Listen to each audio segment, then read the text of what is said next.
اور امید بھی ہوں کہ پوری دنیا میں آپ جہاں کہیں بھی ہوں گے صدقے میں محمد والے محمد علیہ السلام کے خیر و عافیت سے ہوں گے۔ ناظرین، یہ عشر رحمت کا اور رمضان کی آج 3 تاریخ پہ ہمارا یہ دوسرا پروگرام ہے خدا کی طرف کے عنوان سے۔ کل ہم نے اس کے اوپر گفتگو کی تھی کہ خدا کی طرف جو ایک انسان کی ایک کو پلٹ کے حتمی طور پہ جانا ہی جانا ہے، چاہے وہ دنیا کی رنگینیوں میں کتنا ہی گم کیوں نہ ہو جائے، مگر ایک دن ایک لہجہ ضرور آتا ہے جب اس کو ان تمام چیزوں سے جدا ہونا پڑتا ہے اور اپنے اعمال کے ساتھ خدا کی جانب پرواز کرنی پڑتی ہے۔ تو انسان کو کس طرح سے زندگی کرنی چاہیے، قرآن نے کیا دستور ہمارے لیے جو ہے وہ ذکر کیا ہے، اس کے اوپر انفاق کے اوپر، توبہ کے اوپر، اس رحمت کے مہینوں کے اوپر، اس کے اندر گزرتی ہوئی ساعتوں کے اوپر گفتگو بہت خوبصورت ہوئی تھی۔ اسی کو کنٹینیو کریں گے اور آگے بڑھائیں گے۔ ہمارے ساتھ موجود ہیں مہمانان گرامی میں ہمارے ساتھ سید حجت الاسلام والمسلمین سید محمد رضا جان کاظمی صاحب کراچی پاکستان سے ہمارے ساتھ ہیں، حجت الاسلام سید علی رضا جان کاظمی صاحب قوم المقدسہ ایران سے ہمارے ساتھ ہیں، اور تھوڑی دیر میں حجت الاسلام سید عارف حسین شاہ کاظمی صاحب مشہد المقدس سے ہمارے ساتھ انشاءاللہ موجود ہوں گے۔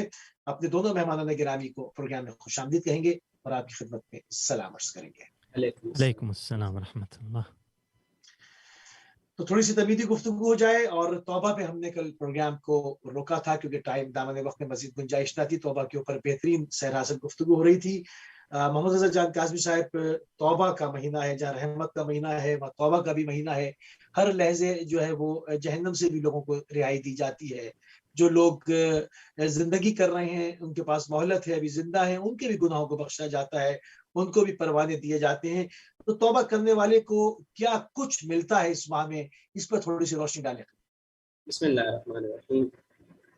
تمام ناظرین کو سلام پیش کرتے ہوئے کل توبہ کے متعلق گفتگو شروع کی تھی کہ انسان، توبہ کرنے والا انسان دنیا کا خوش نصیب ترین انسان ہے، خوش قسمت ترین انسان ہے۔ اللہ کے رسول نے حدیث میں فرمایا کہ وہ انسان حقیقت میں خوش نصیب ہے، خوش بخت ہے، لکی ہے، خوش قسمت ہے، جس نے اگر غلطی سے گناہ کر تو لیا مگر اس کے ہر گناہ کے نیچے اس کے اعمال نامے میں استغفر اللہ لکھا ہوا ہے، یعنی اس نے توبہ کی۔ یہ توبہ بہت ضروری ہے۔ اچھا، آپ کا جو سوال ہے کہ توبہ کرنے والے کو ملتا کیا ہے، توبہ کر کے انسان کو فائدہ کیا ملتا ہے؟ دیکھیے، توبہ کر کے انسان کو ایک اور موقع مل رہا ہے، توبہ کر کے انسان کو ایک اور چانس مل رہا ہے۔ آپ سمجھیے کہ آپ ایک بہت بڑی کمپنی میں کام کر رہے ہیں، بہت بڑی کمپنی ہے، ادھر آپ کا عہدہ بھی اچھا ہے، آپ کی سیلری تنخواہ بھی بہت اچھی ہے، اور آپ ہی کی غلطی کی وجہ سے اس کمپنی کو بہت بڑا نقصان ہو گیا۔ اب ہونا تو یہی چاہیے نا، باس آپ کو کمپنی سے نکال دے مگر وہ باس آپ کو پھر ایک اور موقع دے رہا ہے۔ اگر دنیا میں ایسا آپ کو موقع مل جائے کہ آپ بہت بڑی کمپنی میں کام کر رہے ہیں اور آپ ہی کی غلطی کی وجہ سے اس کمپنی کو بہت بڑا نقصان ہوا ہو، مگر پھر بھی باس اگر آپ کو ایک موقع دے دے، ایک چانس دے دے، تو اس سے بڑی خوشی آپ کے لیے نہیں ہوگی کہ مجھے ایک بار پھر موقع مل گیا، مجھے وہی نوکری ابھی تک ہے، میرا پیسہ سیلری تنخواہ وہی ہے، مجھے ایک اور چانس مل گیا۔ توبہ ایک اور چانس ہے، ایک اور موقع ہے۔ انسان، یہ دنیا تصور کرو ایک کمپنی ہے، بہت بڑی کمپنی ہے، اور جب تم گناہ کرتے ہو نا، جب کوئی بھی انسان گناہ کرتا ہے، کوئی بھی انسان خطا کرتا ہے، حدیثیں بتاتی ہیں، روایات بتاتی ہیں، گناہ آپ نے یہاں پر کیا، گناہ میں نے یہاں پر کیا، گناہ کسی نے کراچی میں کیا، گناہ کسی نے ٹورنٹو میں کیا، مگر اس کا پوری کائنات میں اثر ہوتا ہے، پوری دنیا میں اس کا اثر ہوتا ہے۔ یعنی میری غلطی کی وجہ سے اس دنیا کی کمپنی میں نقصان ہو رہا ہے، مگر اللہ کا کرم، اللہ پھر موقع دے رہا ہے، آجا میں تمہیں معاف کر دیتا ہوں، آجا میں تمہیں ایک اور چانس دے رہا ہوں۔ ایک بہت بڑا موقع ہے، ایک دن آئے گا، ہم سب کی زندگی میں آئے گا، جب موت سامنے ہوگی، اور قرآن کی آیات بتا رہی ہے، احادیث رسول اور ائمہ اطہار بتا رہی ہے کہ اس وقت جب موت سامنے ہوگی، ہر انسان کہے گا خدایا مجھے تھوڑا اور موقع دے دے، ایک اور چانس دے دے، اب میں توبہ کر لوں، اب میں معافی مانگ لوں۔ آواز آئے گی کلا، اب موقع اور نہیں ملے گا، نہیں ملے گا، ہم نے موقع دیا تھا، تم نے کرکٹ دیکھ کے ضائع کر دیا، ہم نے موقع دیا تھا، گپ شپ لگا کے تم نے ضائع کر دیا۔ رمضان کا مہینہ، کل آپ نے سنا وہ انسان بدبخت و بد نصیب ہے جسے رمضان کا مہینہ مل رہا ہے، نہر کے کنارے بیٹھا ہوا ہے، مگر اس پر غسل بھی واجب ہے، مگر وہ غسل نہیں کر رہا۔ یہ بدبخت انسان ہے کہ وہ رمضان میں آ گیا۔ کتنے لوگ بیچارے مر گئے رمضان سے پہلے، کتنے لوگ رمضان کی پہلی دوسری تاریخ کو بیچارے چلے گئے، آخر رمضان تک باقی نہیں رہے۔ مگر اگر آج تک میں اور آپ اور ہم جو دیکھنے والے سننے والے باقی ہیں، اللہ موقع دے رہا ہے، آ جا، تو جب توبہ کرو گے گویا تمہارے پچھلے سارے گناہ ایسے معاف ہو جائیں گے کہ گویا تم نے وہ گناہ کیا ہی نہیں ہے۔ اچھا دوسرا کیا فائدہ ملے گا توبہ کرنے والے کو؟ جو شخص توبہ کرتا ہے اس شخص کو اللہ کی خوشیاں ملتی ہیں، وہ توبہ کر کے اپنے خالق کو خوش کر رہا ہے، وہ توبہ کر کے اپنے مالک کو خوش کر رہا ہے۔ کس مالک کو؟ جس نے اسے 2 آنکھیں دی، 2 کان دیے، زبان دی، 2 ہاتھ دیے۔ تو ایک میں مثال دوں، اگر کوئی آدمی اس کی دونوں آنکھیں ضائع ہو گئی اور کسی نے آ کر کہا میں تمہیں 1 آنکھ دیتا ہوں، اس کی دونوں کڈنیاں ختم ہونے والی ہیں، اب اس کی موت قریب ہے، کسی نے آگے کہا میں تمہیں 1 کڈنی دیتا ہوں، اب اس نے 1 کڈنی دے دی، اس نے 1 آنکھ دے دی، تو ہر انسان چاہے گا نا کہ اس شخص کو خوش کرے جس نے مجھے 1 آنکھ دی، اب میں دنیا کو دیکھ سکتا ہوں، اس شخص کو خوش کرے جس نے مجھے 1 کڈنی دی اور میری جان بچا دی، اگر نہ دیتا میں مر جاتا۔ اب ہم دنیا میں تو اس کو خوش کرتے ضرور ہیں جس نے مجھے 1 آنکھ دی، جس نے مجھے 1 کڈنی دے دی، جس نے مجھے تھوڑا مزہ دے دیا، جس نے تھوڑا مجھے سکون دے دیا، جس نے تھوڑا مجھے پیسہ دے دیا، اس شخص کو تو خوش کرنا ضرور چاہتے ہیں۔ اور کتنی افسوس کی بات ہے انسان اگر بھول جائے اور اس کو خوش کرنا نہ چاہے جس نے 2 آنکھیں دی، 2 کڈنی دی، 2 ہاتھ، 2 پاؤں دیے، اتنی ساری نعمتیں دی۔ جب ہم توبہ کرتے ہیں حقیقت میں اللہ کو خوش کر رہے ہوتے ہیں۔ بس ایک حدیث سناؤں گا اور پھر انشاءاللہ موضوع کو آپ آگے لے چلیے۔ دیکھیے جب ہم توبہ کرتے ہیں اللہ کتنا خوش ہوتا ہے۔ اللہ کے رسول بڑی پیاری حدیث میں فرماتے ہیں، کہتے ہیں ایک باپ سمجھیے، تصور کیجئے ایک باپ ہے جس کو کبھی بھی بچہ نہیں ہو سکتا، عقیم ہے، یعنی بالکل اسے بچہ ہوگا ہی نہیں، اور 20-30 سال کے بعد اچانک اللہ اسے بڑھاپے میں ایک بیٹا دے دے، کتنا خوش ہوتا ہے وہ باپ جو عقیم ہے، جس کو بچہ ہو نہیں سکتا مگر اللہ نے اسے یہ نعمت دے دی، وہ باپ کتنا خوش ہوتا ہے۔ اللہ کے رسول فرما رہے ہیں جتنی خوشی اس باپ کو ہوتی ہے نا، اس سے زیادہ خوشی اللہ کو تب ہوتی ہے جب ایک گنہگار بندہ آ کر توبہ کرتا ہے۔ کیا کہنے تصور کیجئے۔ پھر حدیث میں اللہ کے رسول فرماتے ہیں کہ انسان کا کوئی گمشدہ ہے، کوئی گمشدہ بچہ ہے، کوئی گمشدہ پیسہ ہے، کوئی بھی گمشدہ چیز ہے، ہر انسان کے لیے الگ الگ چیزیں ویلیو رکھتی ہیں۔ ایک انسان کی ایک چیز گم ہو گئی ہے، 1 مہینہ یا 1 سال یا کئی سالوں سے اپنے گمشدہ کو تلاش کر رہا ہے، جب اپنے گمشدہ کو تلاش کر لیتا ہے اسے کتنی خوشی ہوتی ہے۔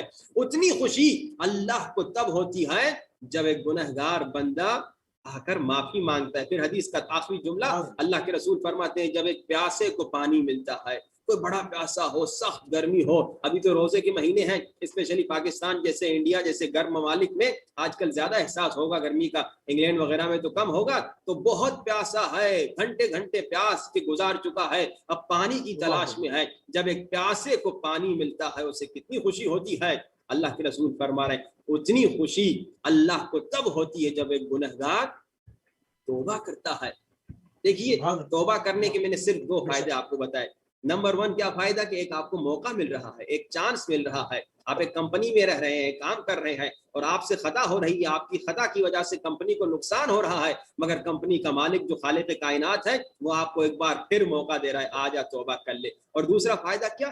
آپ توبہ کریں گے فائدہ آپ ہی کو ہوگا، کیونکہ آپ کے توبہ کرنے کی وجہ سے آپ کو اور ایک موقع مل رہا ہے، جہنم کی آگ سے بچ رہے ہیں، مگر آپ کے توبہ کرنے سے خالق کائنات کو خوشی ملے گی، یعنی آپ توبہ کر کے اپنے خالق کو خوش کر رہے ہیں۔ انشاءاللہ پھر آگے اس پر اور گفتگو کریں گے، دوسرے علماء کی طرف آپ جا سکتے ہیں۔ سبحان اللہ، بہت عمدہ، بہت ہی عمدہ جو ہے طویلی نازل گفتگو بھی ہوئی، اور کل یقیناً ہم نے اس پروگرام کو توبہ کے اوپر روکا تھا کہ توبہ کتنی اہم ہے۔ توبہ انسان کی اگر نہ ہو تو انسان کی بعض دعائیں بھی قبول نہیں ہوتی، اور بغیر توبہ کے مر جائے تو بڑا مشکل ہو جاتا ہے، چاہے مومن اور مسلمان ہی کیوں نہ ہو، مگر بعض گناہ جو ہے وہ بڑے سخت ہوتے ہیں۔ تو بہت ہی عمدہ گفتگو جو ہے وہ مزید آگے جو ہے وہ اس وقت حجر الاسلام محمد رضا جان کاظمی صاحب نے بڑھائی۔ اب ہم آگے بڑھیں گے آغا سید علی رضا جان کاظمی صاحب آپ کی طرف۔ قبلہ زیارت جامع کبیرہ میں ہم پڑھتے ہیں اور دیکھتے ہیں کہ اس میں صاف صاف ہے کہ ایک دن یہ مخلوق خدا جو ہے وہ اہل بیت علیہ السلام کے در کی طرف پلٹے گی، جائے گی ان کی طرف، اور ان کا حساب و کتاب بھی وہ کریں گے۔ حالانکہ قرآن کے اندر ارشاد ہے کہ قرآن میں پروردگار نے کہا کہ حساب و کتاب کی ذمہ داری پروردگار کی ہے، تو اس کو ذرا سا کھولیں کیونکہ اس کے اندر ذرا کنٹروڈکشن ہو جاتی ہے اور ہمارے نوجوان اس میں جو ہے وہ مشکل میں آ جاتے ہیں۔ ذرا یہ کیا معاملہ ہے؟ جی بسم اللہ الرحمن الرحیم۔ مفتی صاحب دیکھیے، بہت اچھا سوال ہے زیارت جامع کبیرہ، جس پر بڑی تاکید کی گئی ہے پڑھنے کے لیے، پڑھنی بھی چاہیے۔ اور اس زیارت جامع کبیرہ میں ایک جملہ ہے جو وَإِيَابُ الْخَلْقِ إِلَيْكُمْ وَحِسَابُهُمْ عَلَيْكُمْ، ہماری ایک یعنی جیسے کہا جائے بہت بڑی معتبر زیارتوں میں سے یہ زیارت ہے۔ اب اس زیارت میں مولا سے ہم کہتے ہیں کہ تمام مخلوقات آپ ہی کی طرف پلٹیں گی مرنے کے بعد، اور آپ ہی پر ذمہ داری ہے کہ آپ ان کا حساب و کتاب کریں۔ ایک عالم دین تھے جو مسجد نبی میں بیٹھے ہوئے تھے اور یہی زیارت جامع کبیرہ پڑھ رہے تھے اپنی موبائل پر، تو ساتھ میں ایک سعودی باشندہ بھی ان کو سن رہا تھا۔ جب انہوں نے یہ جملہ کہا وَإِيَابُ الْخَلْقِ إِلَيْكُمْ وَحِسَابُهُمْ عَلَيْكُمْ، کہ آپ ہی کی طرف ہمیں پلٹنا ہے اور آپ ہی ہمارا حساب و کتاب کریں گے، تو وہ بھڑک اٹھا۔ اس نے کہا کہ ارے یہ کیسی بات کر رہے ہو، قرآن کے خلاف بات کر رہے ہو کہ تم کہہ رہے ہو اہل بیت کی طرف پلٹنا ہے، جبکہ خداوند متعال قرآن میں کچھ اور کہہ رہا ہے۔ کہا کیوں؟ تو اس سعودی باشندے نے کہا کہ قرآن میں خدا کہہ رہا ہے ان الینا ایابہم ثم ان علینا حسابہم، ہماری طرف تم پلٹو گے اور ہم ہی تمہارا حساب کریں گے۔ یا پھر دوسری آیت میں ارشاد ہوا وعلینا الحساب، خدا کہہ رہا ہے ہماری ذمہ داری ہے کہ ہم حساب و کتاب کریں۔ یا پھر سورہ نساء میں ارشاد ہوا وکفا باللہ حسیبا، خدا ہی تمہارے لیے کافی ہے کہ وہ تمہارا حساب و کتاب کرے، اور تم کہہ رہے ہو اہل بیت تمہارا حساب و کتاب کریں گے۔ تو یہ مومن اور شیعہ عالم دین کہتے ہیں بھائی ٹھہر جاؤ، ایک دو آیت سے تو رزلٹ نہیں نکالتے، جذباتی نہ ہو، آؤ میں تمہیں چند آیتیں پڑھتا ہوں اور تم سے کچھ سوالات پوچھتا ہوں۔ کہا بتائیے، آپ پوچھیے میرے سے۔ کہا دنیا کو خداوند متعال چلاتا ہے، مگر خداوند متعال اسباب کے ذریعے سے چلاتا ہے۔ کبھی کبھار خداوند متعال کسی فعل کی نسبت اپنی طرف دیتا ہے اور کبھی کبھار اسباب کی طرف نسبت دیتا ہے۔ کہا وضاحت کیجیے، میں نہیں سمجھا آپ کیا کہہ رہے ہیں۔ کہا میں چند آیتیں پڑھوں گا، آپ مجھے بتائیے ان آیتوں سے مراد کیا ہے۔ کہا بتائیے۔ تو مومن جو شیعہ عالم دین تھے انہوں نے آیتیں پڑھنے شروع کر دی کہ آپ نے آیتیں پڑھی ہیں تو میں بھی آیتیں پڑھتا ہوں اس کے مقابلے میں، تاکہ بعد میں رزلٹ نکالا جائے۔ تو انہوں نے کہا کہ پہلی آیت میں آپ سے پوچھوں گا، قرآن میں خدا نے کہا ہے وما رمیت اذ رمیت ولکن اللہ رما، حبیب یہ جو کنکر آپ نے پھینکے ہیں یہ آپ نے نہیں پھینکے، یہ ہم نے پھینکے ہیں۔ ارے ہم نے یہ کیا؟ خداوند متعال کبھی کہہ رہا ہے یہ جو تم نے پھینکے ہیں یہ تم نے نہیں پھینکے، یہ میں نے پھینکے۔ آخر کس نے پھینکے؟ رسول نے پھینکے ہیں یا اللہ نے پھینکے ہیں؟ تو تم نے یہ آیت پڑھی ہے؟ اس سعودی باشندے نے کہا میں نے پڑھی ہے۔ کہا اس کا مطلب کیا ہے؟ کہا مجھے نہیں معلوم اس کا مطلب کیا ہے۔ کہا چلو دوسرا سوال میں تم سے کرتا ہوں۔ خداوند متعال سورہ انفال میں فرما رہا ہے فلم تقتلوہم ولکن اللہ قتلہم، کہ اے مومنو جن ظالموں کو تم نے قتل کیا ہے تم نے قتل نہیں کیا بلکہ اللہ نے قتل کیا ہے۔ ارے اللہ نے قتل کیا، یا سبحان اللہ نے قتل کیا ہے یا تم نے قتل کیا ہے؟ فیصلہ کر دو۔ قرآن کہہ رہا ہے تم نے جو قتل کیا ہے وہ اللہ نے قتل کیا ہے۔ کیا تم نے اس آیت کو پڑھا ہے؟ تو اس شخص نے کہا کہ ہاں میں نے پڑھا ہے۔ تو شیعہ عالم دین نے پوچھا اس آیت کی مطلب کیا ہے؟ کہا مجھے نہیں معلوم۔ کہا میرا تیسرا سوال یہ، خداوند متعال قرآن میں سورہ قصص میں ارشاد فرما رہا ہے انک لا تہدی من احببت ولکن اللہ یہدی، اے رسول جسے آپ چاہیں اسے ہدایت نہیں دیں گے بلکہ جسے خدا چاہے ہدایت دے گا۔ اور پھر اسی قرآن میں سورہ شورى میں ارشاد ہو رہا ہے وَإِنَّكَ لَتَهْدِي إِلَىٰ صِرَاطٍ مُسْتَقِيمٍ، حبیب آپ ہی وہ ہیں جو راہ مستقیم کی طرف ہدایت کریں گے لوگوں کو۔ ایک آیت کہہ رہی ہے سبحان آپ اللہ، ہدایت نہیں کرتے، میں کروں گا۔ ایک آیت کہہ رہی ہے آپ ہدایت کریں گے، کیا تم نے اس آیت کی تلاوت کی ہے؟ تو اس باشندے نے کہا کہ ہاں میں نے تلاوت کی ہے۔ تو کہا کہ اس آیت کا مطلب کیا ہے؟ کہا میں نہیں جانتا۔ کہا میرا چوتھا سوال یہ ہے، خداوند متعال نے قرآن میں فرمایا وَمَن نَّصْرُ إِلَّا مِنْ عِنْدَ اللَّهِ الْعَزِيزِ الْحَكِيمِ، کہ نصرت اور مدد صرف اللہ کی طرف سے ہے جو عزت والا بھی ہے جو حکمت والا بھی ہے۔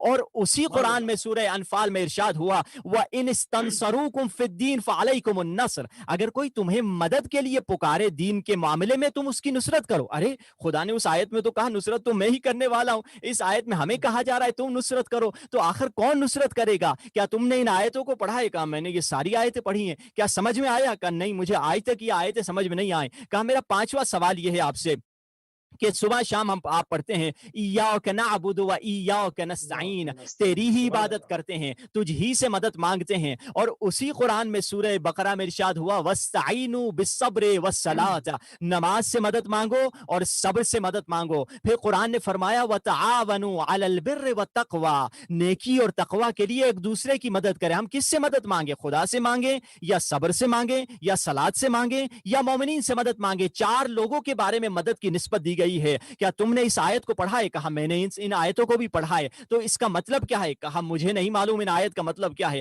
کہا میرا چھٹا سوال یہ ہے کہ خداوند متعال نے قرآن میں کہا ہے وَيُضِلُّ مَن يَشَاءُ وَيَهْدِي مَن يَشَاءُ، جسے چاہے خدا ہدایت دے گا اور جسے چاہے خدا گمراہ کر دے گا، اور اس کے مقابلے میں خدا نے سورہ سجدہ میں پھر آواز آئی وَجَعَلْنَا مِنْهُمْ أَئِمَّةً يَهْدُونَ بِأَمْرِنَا، کچھ ایسے ہم نے امام بنائے ہیں جو لوگوں کو راہ ہدایت کی طرف لے کر آتے ہیں۔ ارے سمجھ نہیں آ رہا، یا خدا ہدایت دے گا یا یہ امام ہدایت دیں گے؟ کیا تم نے یہ سبحان آیت اللہ، پڑھی ہے اے اعتراض کرنے والے مسلمان؟ کہا میں نے دونوں آیتیں پڑھی ہیں، کیا سمجھ میں آیا؟ کہا مجھے ابھی تک سمجھ میں نہیں آیا۔ میرا ساتواں سوال یہ ہے، خداوند متعال سے جب حضرت زکریا گفتگو کر رہے ہیں، کہہ رہے ہیں خدایا مجھے یحییٰ بیٹا دے دے، قرآن مجید میں خدا کہہ رہا ہے حضرت زکریا نے خدا سے کہا فہب لی من لدنک ولیہ، اے خدایا مجھے اپنی طرف سے ولی اور بیٹا اور میرا وارث مجھے دے دے۔ جبکہ اسی سورہ مریم میں ارشاد ہوا جب حضرت جبریل آئے حضرت مریم کے پاس تو حضرت جبریل نے کیا کہا؟ قال انما انا رسول ربک لاہب لک غلاما زکیا، میں آپ کی خدا کی طرف سے پیغام لے کر آیا ہوں تاکہ آپ کو ایک بیٹا عطا کروں۔ پچھلی آیت کہہ رہی ہے خدا بیٹا عطا کرتا ہے، یہ آیت کہہ رہی ہے جبریل عطا کرتے ہیں۔ کیا سبحان اس اللہ، آیت کو سبحان اللہ، آپ نے پڑھا ہے؟ کہا میں نے پڑھا ہے۔ تو پھر اس آیت کو کیا سمجھا ہے؟ کہا مجھے سمجھ میں نہیں آیا یہ آیت کیا کہنا چاہ رہی ہیں۔ تو کہا میرا آٹھواں سوال یہ ہے، قرآن میں خدا کہہ رہا ہے فَإِذَا مَرَضْتُ فَهُوَ يَشْفِينِ، اگر میں بیمار ہو جاؤں تو وہ مجھے اللہ شفا دیتا ہے، جبکہ وہی قرآن کہہ رہا ہے شہد کے بارے میں فِيهِ شِفَاءٌ لِلنَّاسِ، شہد بھی لوگوں کو شفا اللہ دیتی ہے۔ شفا پھر دیتا وہی ہے، قرآن میں خداوند متعال کہہ رہا ہے سورہ اسراء میں وَنُنَزِّلُ مِنَ الْقُرْآنِ مَا هُوَ شِفَاءٌ وَرَحْمَةٌ، خداوند متعال نے کہا قرآن بھی شفا ہے، شہد بھی شفا ہے اور اللہ بھی شفا دینے والا ہے۔ تو آخر کون شفا دیتا ہے؟ تین چیزوں کی طرف شفا کی نسبت ہے۔ کیا آپ نے اس آیت کو پڑھا ہے میرے مسلمان بھائی؟ کہا میں نے ان آیتوں کو بھی پڑھا ہے، کیا سمجھ میں آیا؟ کہا مجھے نہیں سمجھ میں آیا۔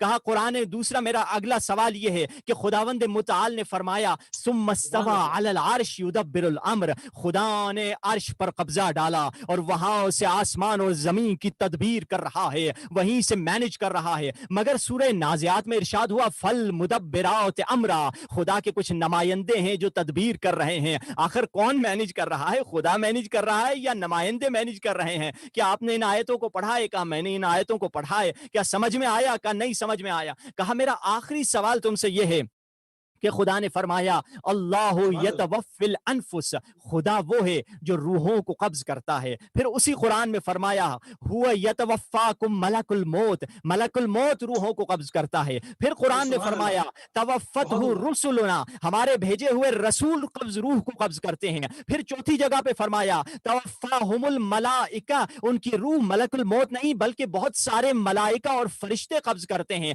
چار لوگوں کی طرف قبض روح کی نسبت ہے، ایک خدا اور ایک ملک الموت اور ایک رسول اور ایک ملائکہ۔ ان چاروں میں سے کون قبض روح کرتا ہے؟ کیا آپ نے ان آیتوں کو پڑھا ہے؟ کہا ہم نے ان آیتوں کو پڑھا ہے مگر سمجھ میں نہیں آیا۔ اب شیعہ عالم دین کہتے ہیں بھائی قرآن میں کہیں پریشان نہ ہو جانا، قرآن میں کوئی کانٹرڈکشن نہیں، قرآن میں کوئی تضاد نہیں ہے۔ یاد رکھو قرآن کی یہ ساری آیتیں ہمیں یہ بتلا رہی ہیں آپ ایک کام کو اللہ کی طرف بھی نسبت دے سکتے ہیں اور اسی کام کو اللہ والے کی طرف بھی نسبت دے سکتے ہیں۔ قیامت کے دن اہل بیت ہمارا حساب و کتاب کریں گے، اس کا مطلب یہ ہے اللہ والے کا کیا ہوا حساب و کتاب ویسا ہی ہوگا جیسا اللہ چاہتا ہے۔ اگر کوئی بادشاہ کا وزیر آپ کا حساب و کتاب کر لے تو حقیقت میں وزیر کا حساب و کتاب وہی حساب و کتاب ہے جو بادشاہ کا حساب و کتاب ہے۔ اگر قیامت کے دن کسی کو جنت یا جہنم کی سند اہل بیت دے دیں، یہ اہل بیت اپنی طرف سے نہیں دے رہے ہیں بلکہ خدا کی سبحان طرف اللہ، سے دے رہے ہیں۔ تبھی تو رسول اللہ نے مولا علی کو سند دے کر فرما دیا یا علی انت قسیم النار والجنہ، یا علی تو ہی سبحان جنت اللہ، اور جہنم کو تقسیم کرنے والا ہے، کیونکہ علی اپنی مرضی سے نہیں اللہ کی مرضی سے تقسیم کرتے ہیں۔ سبحان اللہ، سبحان اللہ، بہت عمدہ، بہت ہی خوبصورت۔ جو کیونکہ ایک بہت ہی عموماً دشمن کا کام یہ ہوتا ہے جو کچے ذہن ہوتے ہیں یا کم علم لوگ ہوتے ہیں ان کو وہ اس کے اندر جو ہے وہ ایک شک پیدا کرتے ہیں، ایک بیماری پیدا کرنے کی کوشش کرتے ہیں۔ بہت ہی اچھے طریقے سے ادلہ قرآنی کے ذریعے سے، قرآن کی آیتوں کے ذریعے سے اور دلیل کے ذریعے سے، منطق کے ذریعے سے آپ نے اس مسئلے کو حل کیا۔ آگے بڑھیں گے. ابھی ہم عارف شاہ صاحب جیسے آ جاتے ہیں تو ان کو بھی پروگرام میں جو ہے وہ شامل کیا جائے گا. اور اس سے قبل کہ ہم آگے بڑھیں ناظرین، ہماری جو ہے وہ ماہ مبارک رمضان کی ڈونیشن کیمپین چل رہی ہے، اس میں آگے بڑھ چڑھ کے حصہ لیں. یقیناً آپ یہ سب چیزیں جانتے ہیں کہ میڈیا کی اس وقت کس قدر اہمیت ہے، کتنا ضروری ہے. گھر گھر جو ہے وہ یہ پیغام پہنچ رہا ہے. ایک زمانہ تھا جس میں لوگوں کو معذرت چاہتا ہوں سفر کرنا پڑتا تھا، لوگوں کے یہاں جا کر مہمان خانوں میں مہمان ہونا پڑتا تھا، اور پھر کہیں وہ جا کر جو ہے وہ کسب علم کرتے تھے، وہاں سے کسب فیض کرتے تھے. اب سوری اب یہ کہ اب ہر جگہ پر ہر مسلک و مشرب کے پاس اہل بیت علیہ السلام کا پیغام بغیر کسی قدرن کے پہنچ رہا ہے. یہ وہ وقت ہے جس کا ہمیں 1000 سال سے 1300 سال سے اس کی پیاس تھی. آج الحمدللہ یہ مقصد پورا ہوا، اور اہل بیت علیہ السلام کی کا پیغام جو ہے وہ گھر گھر پہنچانے میں اہل بیت ٹی وی تقریباً 200 سے اوپر جو ممالک ہیں ان کو براہ راست جو ہے وہ یہ نشریات ان کے گھروں تک، ان کے اذان عالیہ تک منتقل کر رہا ہے. 110 ون آف ہماری ڈونیشن کیمپین ہے. 786 لوگ ہمیں درکار ہیں. اس میں تیزی سے آگے بڑھیں تاکہ ہم یہ کہہ سکیں کہ ہمارے پاس اتنے لوگ ہو چکے اور اتنے رہ گئے ہیں، ابھی ہمارا نمبر بہت کم ہے.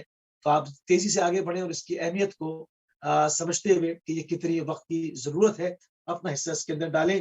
ہم آگے بڑھیں گے. اور حجت اسلام سید محمد جان رضا کاظمی صاحب بہت ہی خوبصورت توبہ کے اوپر جو ہے وہ آپ گفتگو فرما رہے تھے. اور ابھی ہمارے بھائی چونکہ لیٹ ہو رہے ہیں، ایران میں جو ہے اس وقت نماز مغربین کا ٹائم ہے، تو نماز مغربین سے جیسے فارغ ہو جاتے ہیں ہمارے 2 ساتھی اور پروگرام میں شامل ہو جائیں گے.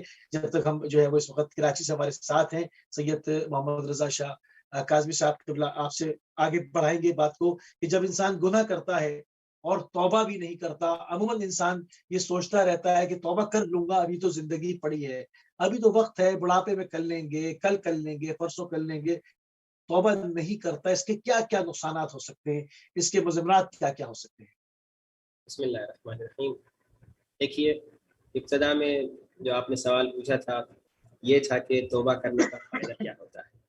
تو 2 فائدوں کی طرف اشارہ ہوا کہ جب انسان توبہ کر رہا ہے، ایکچولی توبہ ایک اندر چانس ہے، ایک اور موقع ہے کہ خطا کر لی، غلطی کر لی، نقصان کر لیا، لیکن ایک اور موقع تمہیں مل رہا ہے. توبہ اللہ کو خوش کرنے کے لیے ایک بہترین موقع ہے. توبہ کے ذریعے سے اللہ خوش ہوتا ہے. لیکن اگر کوئی انسان توبہ نہیں کرتا، اور کل آپ نے سنا کہ اللہ کتنا کریم ہے، اللہ کتنا مہربان ہے کہ جب انسان گناہ کرتا ہے تو کئی گھنٹوں تک اللہ فرشتوں سے منع کر دیتا ہے کہ فرشتوں اس کا گناہ لکھنا بھی نہیں، میں نہیں چاہتا کہ میرے بندے کا نام بلیک لسٹ میں آ جائے.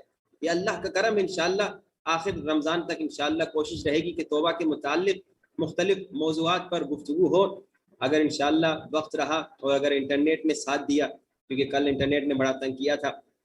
اب جو آپ کا سوال ہے وہ یہ ہے کہ اب ایک انسان توبہ نہیں کر رہا، اس کا کیا اسے نقصان ہوگا. دیکھیے، نمبر 1 نقصان یہ ہوگا جو اکثر آپ دیکھتے ہیں، انسان قسی القلب ہو جاتا ہے. جب انسان گناہ کے اوپر گناہ کرتا ہے، خطا کے اوپر خطا کرتا ہے اور شیطان کی باتوں میں آ کر توبہ کو ڈیلے کرتا ہے، کیونکہ شیطان کا کام یہی ہے کہ توبہ کو ڈیلے کروائے، بار بار توبہ کو دیر میں کروائے. ابھی تو تم جوان ہو، ابھی تو شب جمعہ نہیں ہے، ابھی تو رمضان کا مہینہ نہیں ہے، چلو رمضان آ گئے، ابھی تو شب قدر تھوڑی آئی ہے، ابھی ٹائم ہے، ابھی تم مرنے والے تھوڑی ہو. یہ شیطان بار بار ڈیلے کرواتا ہے. اگر شیطان کے وسوسے میں، اگر شیطان کے دھوکے میں آ کر انسان گناہ پہ گناہ کرتا جا رہا ہے اور توبہ نہیں کر رہا تو قسی القلب ہو جاتا ہے، دل سخت ہو جاتا ہے. اکثر آپ دیکھیے، مجالس میں دیکھیے، محرم میں دیکھیے، شہادتوں کے دنوں میں دیکھیے، بعض لوگ جیسے مولا حسین کا نام آتا ہے چیخ چیخ کے روتے ہیں، آنکھوں سے آنسو بہ جاتے ہیں، دل تڑپتا ہے مولا حسین کے لیے، مولا علی کے لیے، بی بی زینب کے لیے. مگر بعض لوگ جتنے مصائب پڑھے جائیں ان کی آنکھوں میں بالکل ایک قطرہ آنسو بھی نہیں آتا. یہ قسی القلب ہو جانا نشانی ہے کہ اس شخص نے گناہ کر کر کے اپنے دل کو سخت کر دیا ہے. آ جا توبہ کر، دل نرم ہو جائے. قسی القلب انسان کسی پر رحم نہیں کرتا. وہ کوئی فقیر مانگ رہا ہوتا ہے، بہت تڑپ رہا ہوتا ہے، کوئی بھوکا کہتا ہے مجھے مدد کر لو، لیکن یہ قسی القلب انسان کسی کی مدد نہیں کرتا، سخت دل ہو گئے. شور کی طرح بعض لوگوں کے دل سخت ہو جاتے ہیں، وہ نہ صرف رحم نہیں کرتے بلکہ مسلسل ظلم کرتے. یہ مسلسل گناہ کا نتیجہ ہے کہ انسان قسی القلب ہو جاتا ہے. دوسرا نقصان ہمیں کیا ہوتا ہے جب میں مسلسل گناہ کر رہا ہوں خدا نہ خواستہ، اور اگر میں توبہ نہیں کر رہا، جو کہ اللہ نے قدم قدم پہ کہا آجا توبہ کر، آجا توبہ کر، اللہ بس انتظار میں ہے کسی طریقے سے اپنے بندے کو معاف کر دے۔ مولا سجاد علیہ السلام فرماتے ہیں، اے میرے اللہ، تو گنہگار کی توبہ کا اس طرح انتظار کرتا ہے، لگ یہ رہا ہے کہ گویا تجھے اس کے توبہ کی ضرورت ہے، گرچہ میرے اللہ تو بے نیاز ہے، اللہ الصمد، اللہ کو گنہگار کی توبہ کی کوئی ضرورت نہیں۔ حقیقت میں اگر ضرورت ہے تو اس گنہگار کو ہے، مگر اللہ انتظار کرتا ہے کب میرا بندہ توبہ کرے گا، کب میرا بندہ آ کر معافی مانگے گا۔ لیکن اب بندہ ہے، گناہ پہ گناہ کر رہا ہے، خطا پہ خطا کر رہا ہے اور توبہ بھی نہیں کر رہا۔ اب اسے دوسرا کیا نقصان ہوگا؟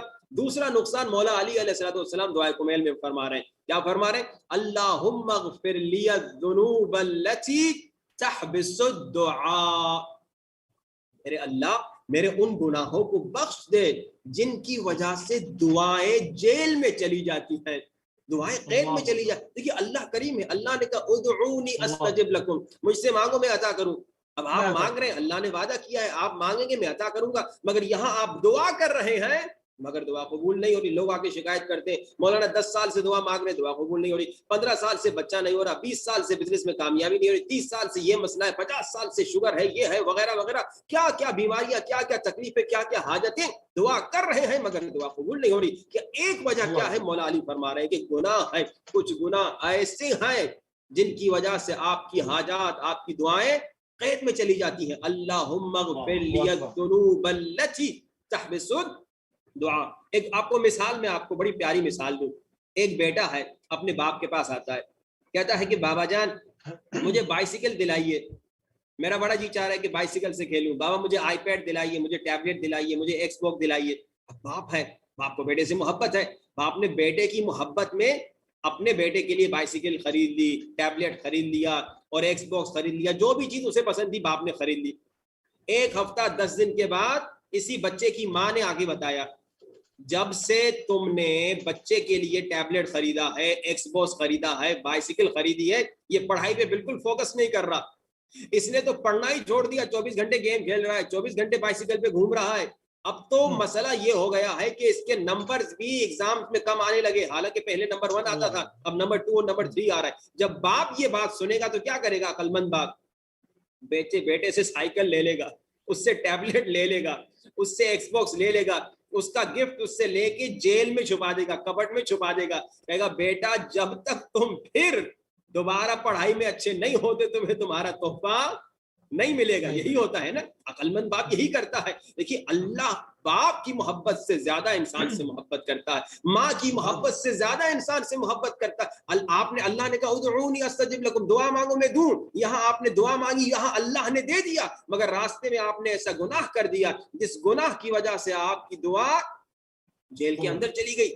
اب یہ دوسرا نقصان ہے، جب انسان گناہ کرتا ہے اور توبہ نہیں کرتا، اس کے نقصانات پہ گفتگو ہو رہی ہے۔ ایک نقصان، انسان قصیر القلب ہو جاتا ہے، اسے مصائب میں رونا نہیں آتا، اسے دعا میں رونا نہیں آتا، کسی پہ رحم نہیں کرتا بلکہ ظلم کرتا ہے۔ دوسرا نقصان کیا ہے؟ جب انسان مسلسل گناہ کرتا ہے اور توبہ نہیں کرتا، نقصان یہ ہوتا ہے کہ اس کی دعا قبول نہیں ہوتی، وہ دعا پہ دعا کرتا ہے مگر اس کی دعا جیل کے اندر چلی جاتی ہے۔ اب جب وہ توبہ کرے گا تو وہ دعا جیل سے باہر آئے گی، جب یہ معافی مانگے گا تو دعا جیل سے باہر نکلے گی اور اس کی دعا قبول ہو جائے۔ اللہ کا وعدہ سچا ہے، اللہ نے کہا ادعونی استجب لکم، تم مجھ سے مانگو میں عطا کروں گا۔ یہاں آپ نے مانگا، اللہ نے عطا کر دیا، مگر یہ آپ نے اپنے گناہوں کے ذریعے سے ایک جیل بنا دیا ہے، اور آپ کے جیل کے اندر، آپ کے اپنے بنائے ہوئے جیل کے اندر کیا ہوتا ہے؟ وہ حاجت آپ کی چلی جاتی ہے۔ یہاں آپ توبہ کریں گے تو یہاں اللہ اس کو آزاد کر دے گا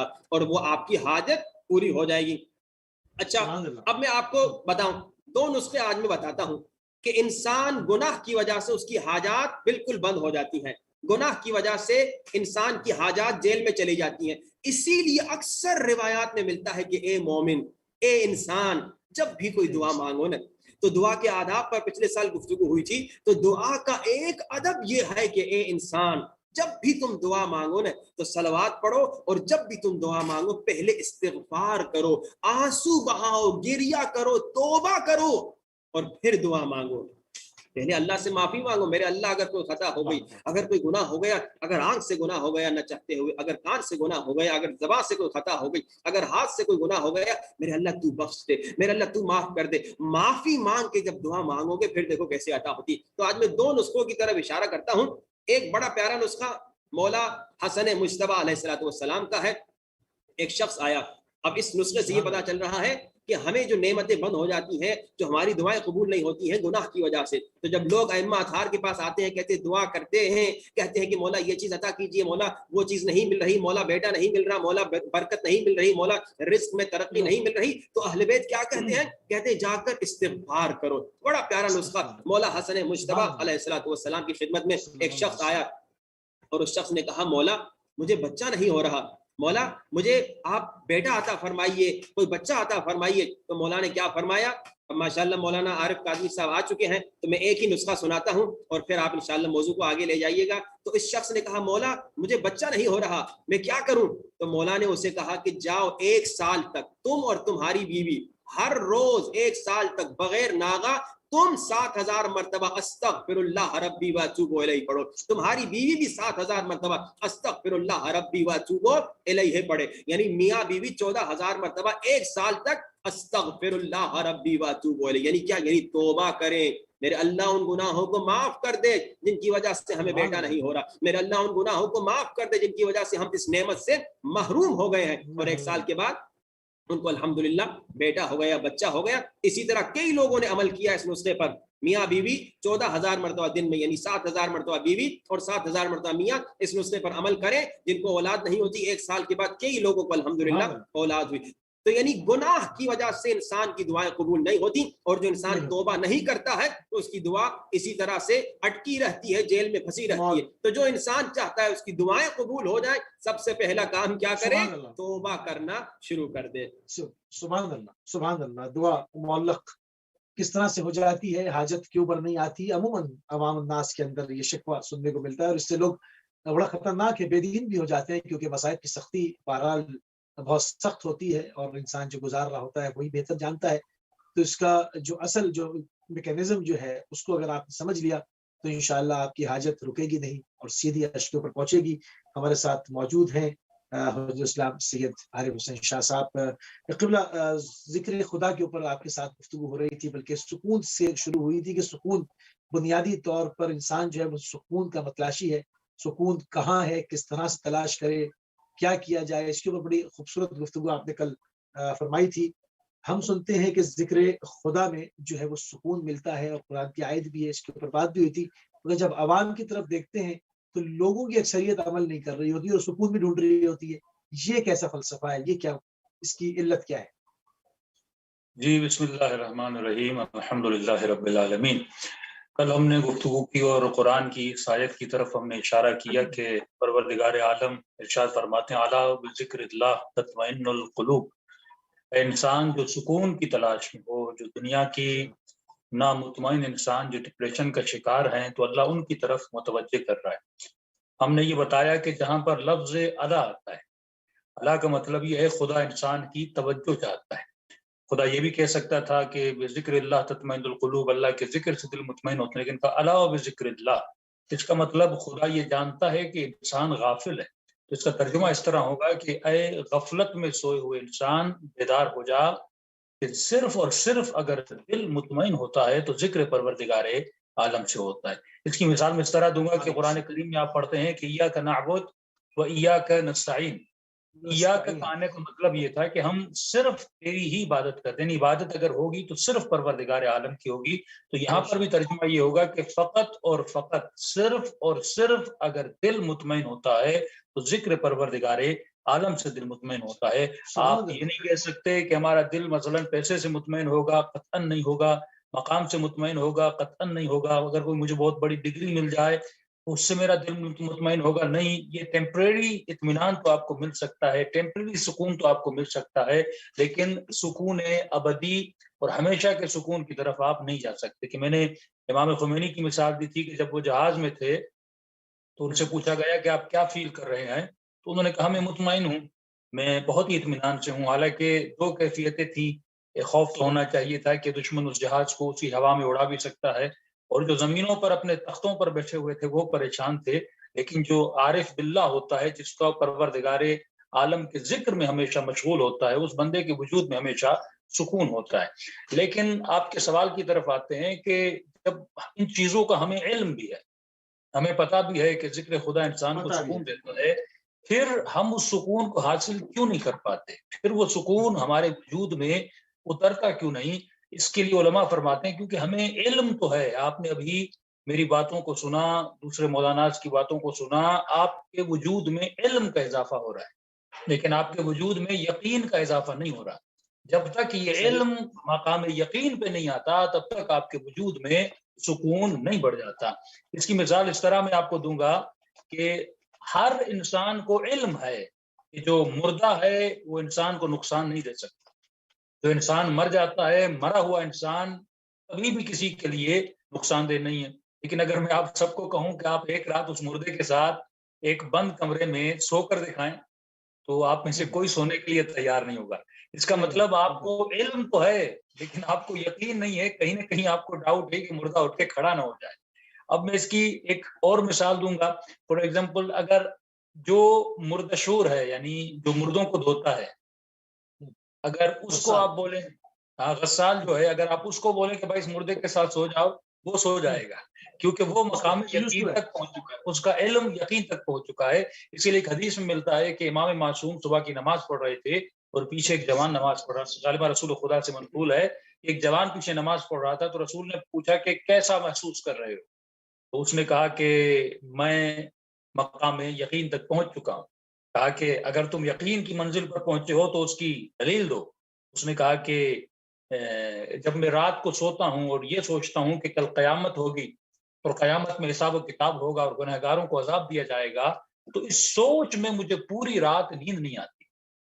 تو کہا اگر واقعاً قیامت کے دن کو سوچ کے تمہیں پوری رات نیند نہیں آتی، اس کا مطلب تم مقام یقین تک پہنچ چکے ہو۔ لیکن ہم کئی مرتبہ قرآن کی آیتیں پڑھتے ہیں، سنتے ہیں، عذاب کی آیتیں سنتے ہیں، لیکن علم آتا ہے لیکن رات کو ہمیں سکون سے نیند بھی آ جاتی ہے۔ اور اس کے لیے ایک محسوس مثال آپ کے لیے پیش کروں۔ مثال کے طور پہ ایک باپ رات کو گھر میں آ جائے اور اپنے بیوی بچوں کو کہے کہ میں نے فلاں صاحب سے قرضہ لیا ہے اور وہ کل آ کے اپنا قرضہ مجھ سے واپس لیں گے اور میرے پاس پیسے نہیں ہیں، اور اگر میں پیسے نہیں دیے تو میں کل رسوا ہو جاؤں گا۔ یہ بات جب اپنے بچوں سے کرتا ہے تو بچے بھی سنتے ہیں، تھوڑے بہت پریشان ہوتے ہیں، لیکن رات کا کھانا کھا کے بیوی بھی سو جاتی ہے، بچے بھی سو جاتے ہیں، لیکن اس شخص کو رات کو نیند نہیں آتی۔ سارے سو جاتے ہیں لیکن یہ سو نہیں پاتا۔ یہی فرق ہے علم اور یقین ہے، کیونکہ اسے یقین ہے کل میری رسوائی ہوگی، لیکن وہ جو بچے ہیں انہوں نے صرف سنا ہے، ان کے پاس علم ہے لیکن وہ مقام یقین پر نہیں ہے۔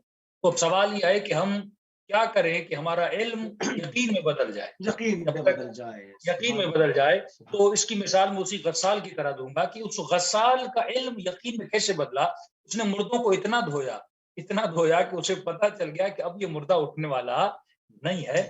جب تک انسان عمل میں ریپیٹیشن نہ لائے گا تب تک وہ مقام یقین تک نہیں پہنچے گا۔ تو جتنا ہمارا عمل ریپیٹڈ ہوگا، ہم عمل میں بڑھتے جائیں گے، اتنا ہمارا یقین بڑھتا جائے گا۔ اور انسان مثلا جتنے بھی عبادی اعمال ہیں، مثال کے طور پہ صرف سنے نہیں، اس پر عمل کرے تو اس کا انشاءاللہ ایمان بڑھ جائے گا۔ اور میرے چوتھے امام کی دعا مکارم الاخلاق کا جملہ ہے کہ الہی بلغ بایمانی اکمل الایمان واجعل یقینی افضل الیقین، اے خدا میرے ایمان کو کامل ترین ایمان بنا اور میرے یقین کو افضل یقین بنا۔ تو جب تک ہم افضل یقین کی منزل پہ نہیں آتے، اور اس کا وہی ہے کہ جتنی عمل میں ریپیٹیشن نہیں ہوگی تب تک ہمارے وجود میں مقام یقین نہیں آئے گا، اور جب تک مقام یقین نہیں آئے گا تو ذکر خدا سے انسان کا دل بھی مطمئن نہیں ہوگا۔ سبحان اللہ، سبحان اللہ۔ بہت ہی عمدہ طریقے سے آپ نے جو سکون سے لے کر چلے تھے، اور انسان جس چیز کا متلاشی ہے اور اس کو ڈھونڈ بھی رہا ہے، مگر جو اس کو بتایا بھی گیا ہے وہاں تک کیوں نہیں جاتا، اس میں کیا ہرڈلز ہیں، کیا سارے معاملات ہیں، ان کو بہت احسن طریقے سے ان ساری گتھیوں کو آپ نے سلجھایا۔ آگے بڑھیں گے قبلہ علی رضا شاہ کاظمی صاحب آپ کی طرف۔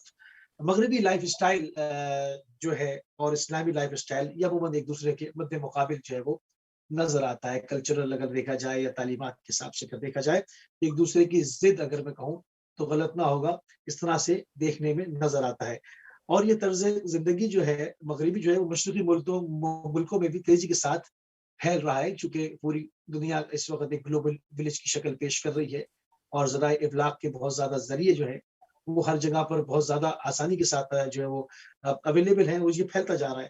تو اس کے لیے ہمیں اپنی جو ہیریٹیج ہے، جو ہماری اسلامی تعلیمات ہے، جو ہمارے بچوں کی تربیت ہے، جس طرح سے ہمارے گھروں کا نظام تھا اور ایک فیملی سسٹم ہے، یہ تمام چیزیں ہیں، ان کو کس طرح سے محفوظ کیا جائے، کس طرح سے بچایا جائے.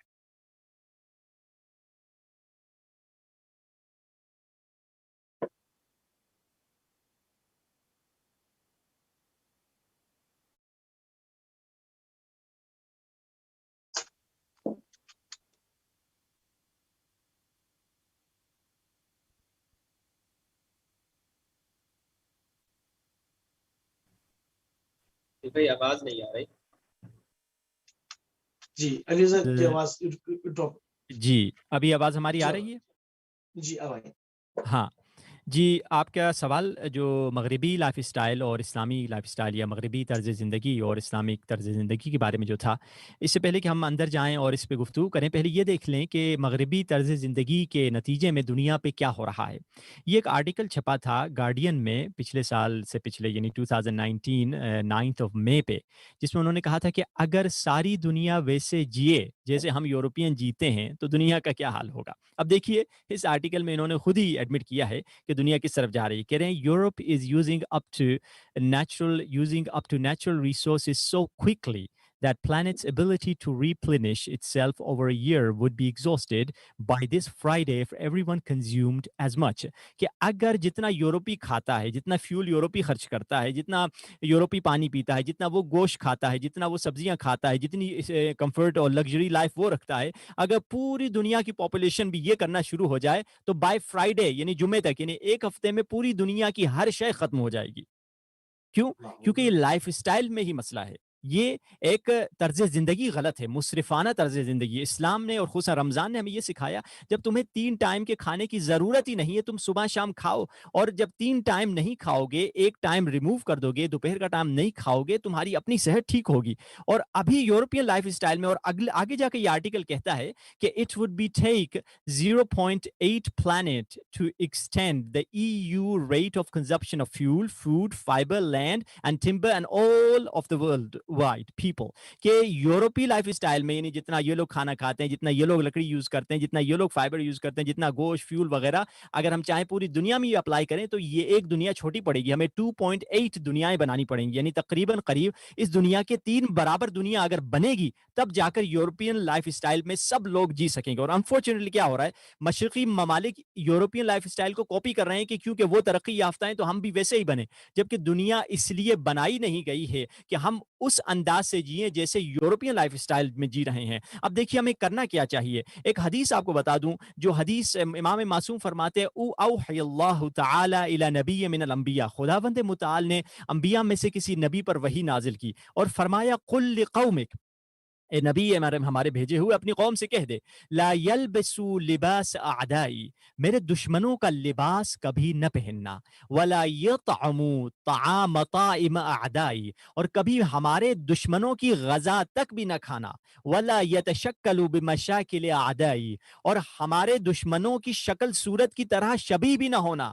فتکونوا اعدائی، اگر یہ 3 کام کرو گے، ان کا لباس پہنو گے، ان کی غذا کھاؤ گے، ان کی طرح دکھو گے، تو تم بھی اللہ کے دشمن ہو جاؤ گے. اب اس حدیث کی شرح کیا ہے؟ حدیث کیا کہنی چاہ رہی ہے؟ پہلے تو علامہ مجلسی خود بہار میں پہلی وجہ وضاحت میں یہ لکھتے ہیں کہ شاید اس حدیث کی یہ وجہ ہو کہ ہمارے دشمنوں کا کھانا نہ کھاؤ، سور نہ کھاؤ، شراب نہ پیو، مسافے برہنگی نہ کرو. پھر علامہ مجلسی خود جواب میں کہتے ہیں نہیں، شراب تو پہلے بھی معلوم ہے حرام ہے، سور کا گوشت پہلے بھی سب کو معلوم ہے حرام ہے.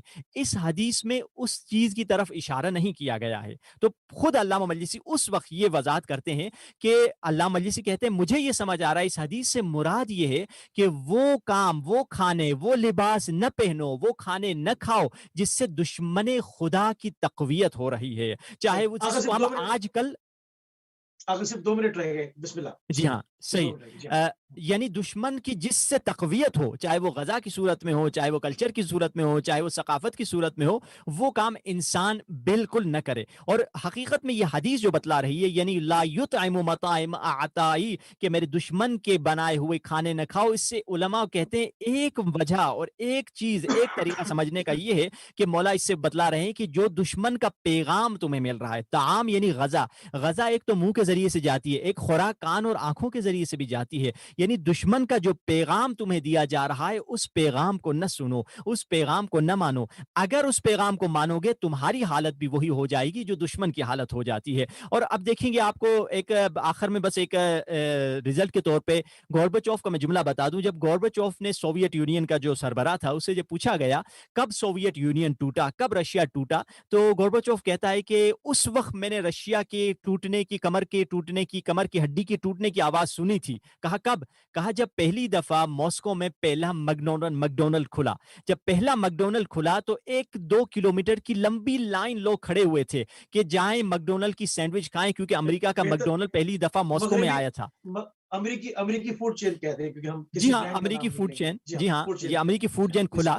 تو یہ خود کہتا ہے کہ میں نے جب امریکی فوڈ چین کا جب افتتاح ہوا تو اتنی لمبی لائن جب دیکھی تو میں سمجھ گیا کمیونزم ٹوٹنے کو جا رہا ہے. یعنی وہ شخص جو ایک کمیونسٹ ہے، مسلمان بھی نہیں ہے، وہ سمجھ رہا ہے کہ غذاؤں میں اور کلچر میں اور ثقافت میں کتنی تاثیر ہے. اگر ایک انسان سمجھ رہا ہے، کہہ رہا ہے یہ تو حلال ہے، کوئی نہیں، میں کھا رہا ہوں، کوئی مسئلہ نہیں صحیح. ہے. ہاں، آپ حلال سمجھ کے کھا رہے ہیں، مگر اس کی تاثیر آپ کی کلچر، آپ کے ثقافت پہ ضرور ہوگی.